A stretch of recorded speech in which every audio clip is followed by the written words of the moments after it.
Welcome back, everyone, to our 24-hour Konfluxus live stream. For our next performer, I'd like to welcome Florencia Aguilera, who's going to perform Sounds of the Red Flame for us. Enjoy.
Thank you.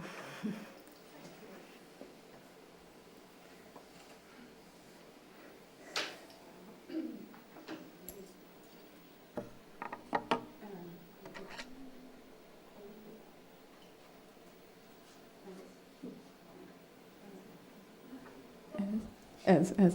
Meg vagyunk. Okay. Wow, that was beautiful.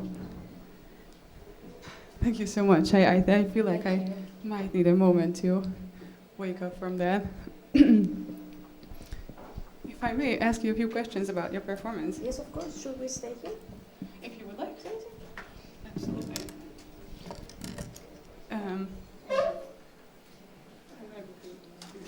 Would you like to sit? Oh, we could sit down. That would be great.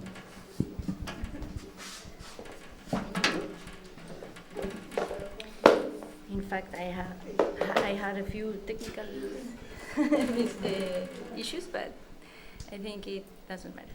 Oh, it absolutely doesn't. It just makes it just that much more human and intimate. It's wonderful. How long have you been working with sound, if I may ask?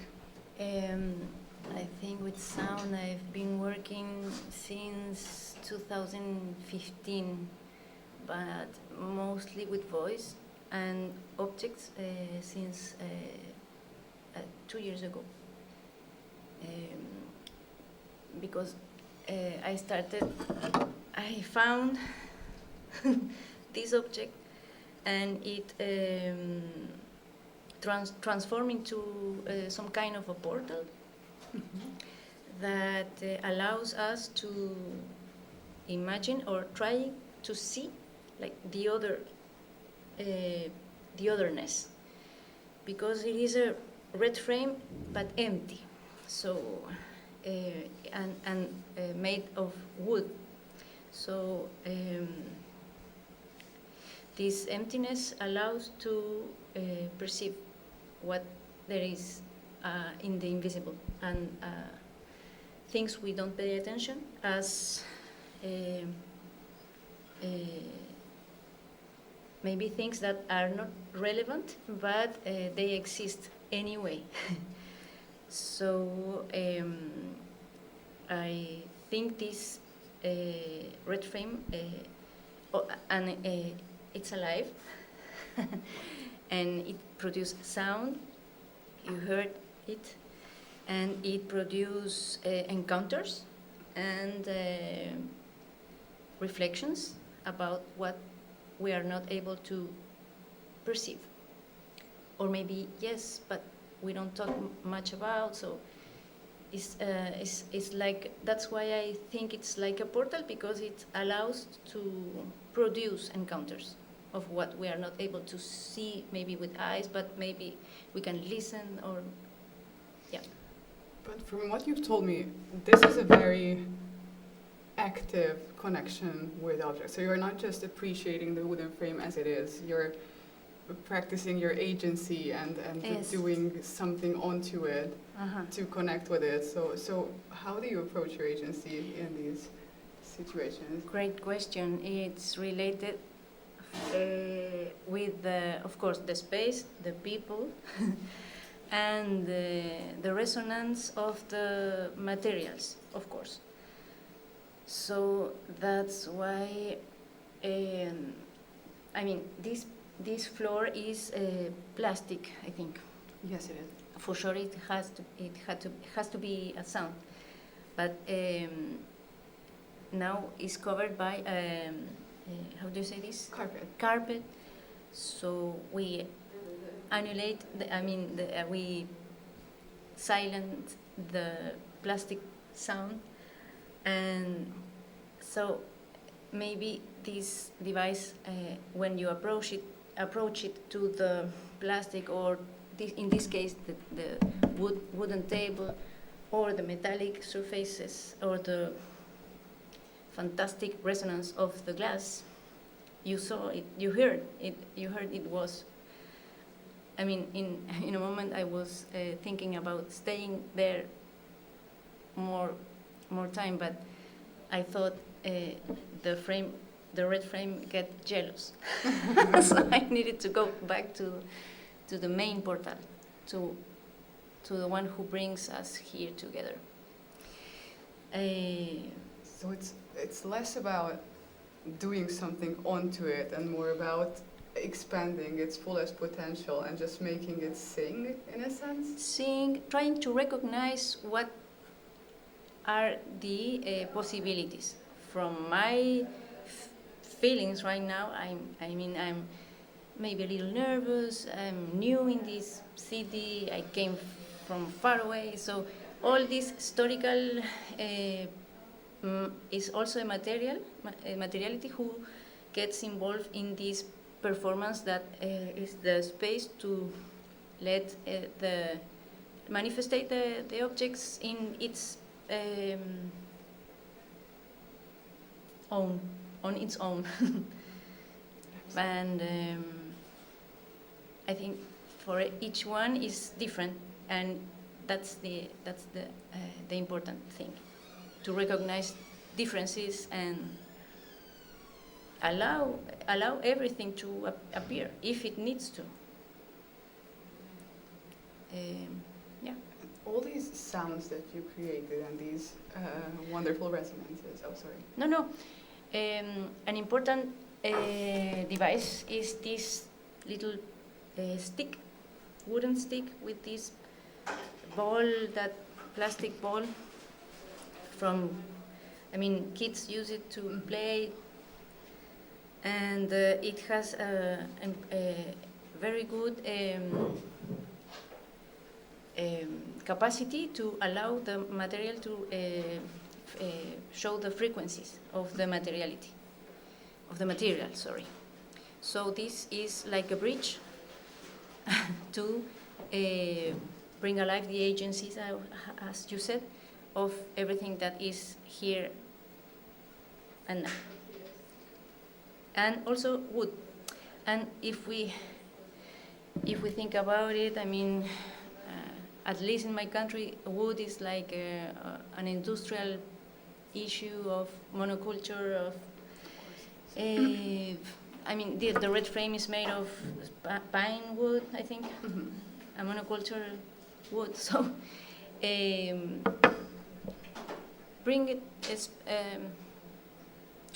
to bring a space to let the pine sound, it's like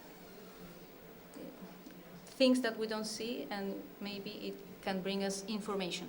And how do you approach, going off of this tree analogy, synthetic versus natural materials? Do you think one is better than the other? Because this device as well, as you're saying, it's wood opposed to a plastic bowl on it, and yet it unlocks these deep resonances in everything.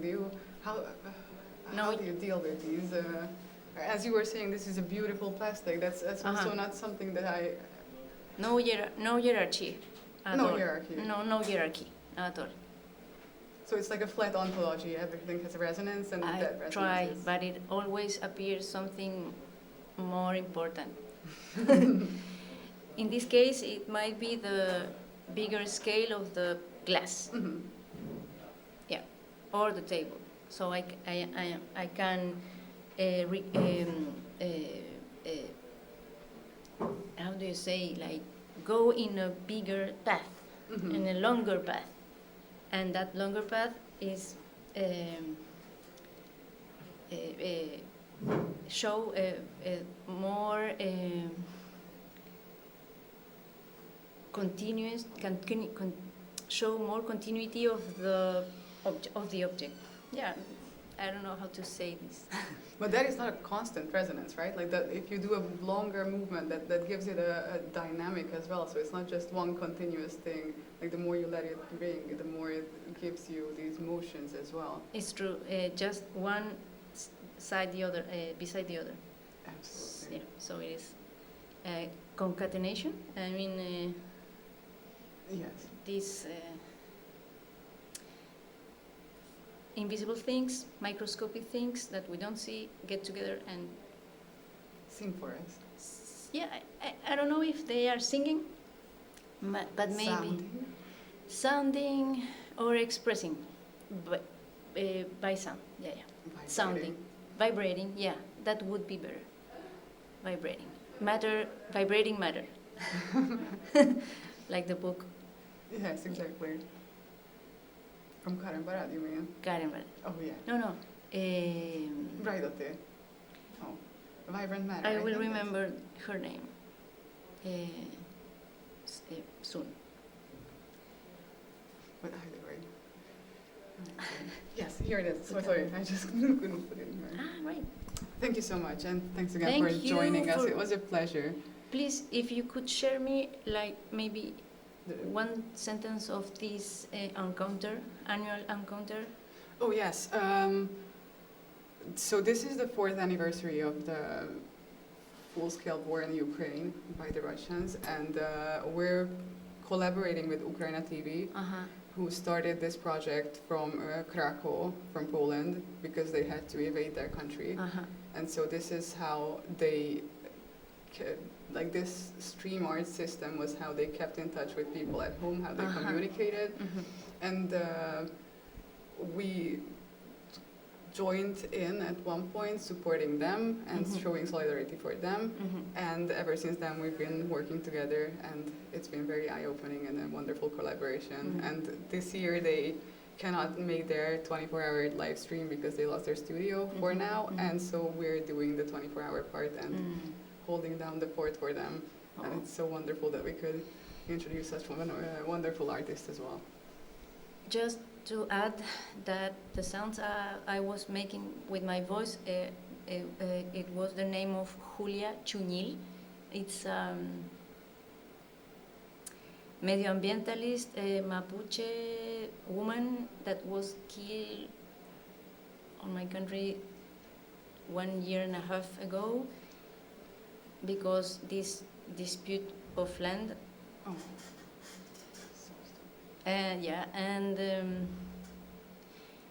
She was a grown woman, old. So it's like my grandmother was killed because she was protecting the woods, you know.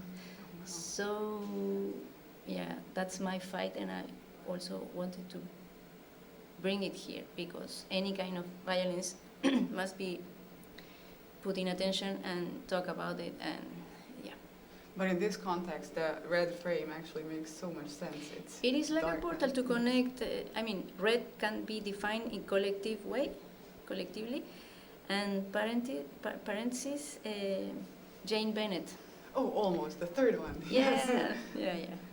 But we knew. We shot all around. Yes. Yeah. Thank you. Thank you so much for coming, and we hope to have you back someday if we can. Or maybe we can get online, or you can visit Chile also. Oh, absolutely. We're all down. Thank you so much. Thank you.